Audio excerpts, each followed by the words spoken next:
গাড়িতে তোলা হচ্ছে বিপুল পরিমাণ গাঁজার গাছ। মসজিদের সামনে রীতিমতো 2 কাঠা জমিতে চাষ করা হয় এসব গাঁজা।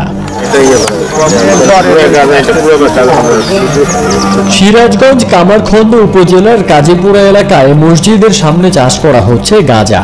এমন খবর পেয়ে 28 মে অভিযান পরিচালনা করে র‍্যাব 12-র একটি বিশেষ দল।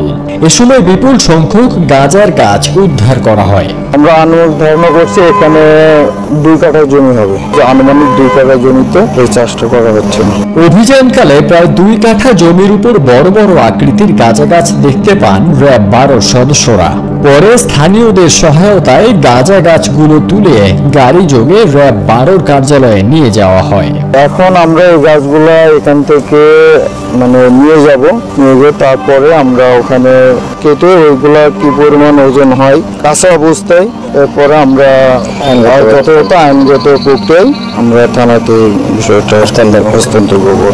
এদিকে সবার চোখের সামনে 2 কাঠা জমিতে গাঁজা চাষের খবর শুনে ঘটনাস্থলে ভিড় জমান গ্রামের শত শত নারী পুরুষ। তবে মসজিদের সামনে গাঁজা গাছের বিষয়ে কিছুই জানতেন না বলে জানান মসজিদের ইমাম। এটা সম্পর্কে আমি কিছুই জানি না, এবং এটা যে গাঁজা কিনা তা আমরা জানি, এই সম্পর্কে আমি জানি না। অনেকদিন ধরে গাছগুলো বাগানে দেখলেও সেগুলো গাঁজা গাছ কিনা তা জানতেন না অভিযুক্ত আশরাফুলের মা। তবে ছেলে গাঁজা চাষের সাথে জড়িত নয় বলে দাবি তার।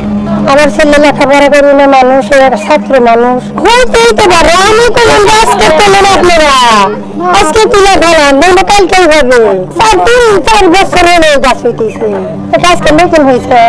অন্যদিকে গাঁজা গাছের অভিযোগে বাগান মালিক আশরাফুল ইসলাম বাদলকে আটক করেছে র‍্যাব। এই ঘটনায় আইনগত ব্যবস্থা গ্রহণ করা হবে বলে জানিয়েছে র‍্যাব 12-র অতিরিক্ত পুলিশ সুপার ওসমান গনি।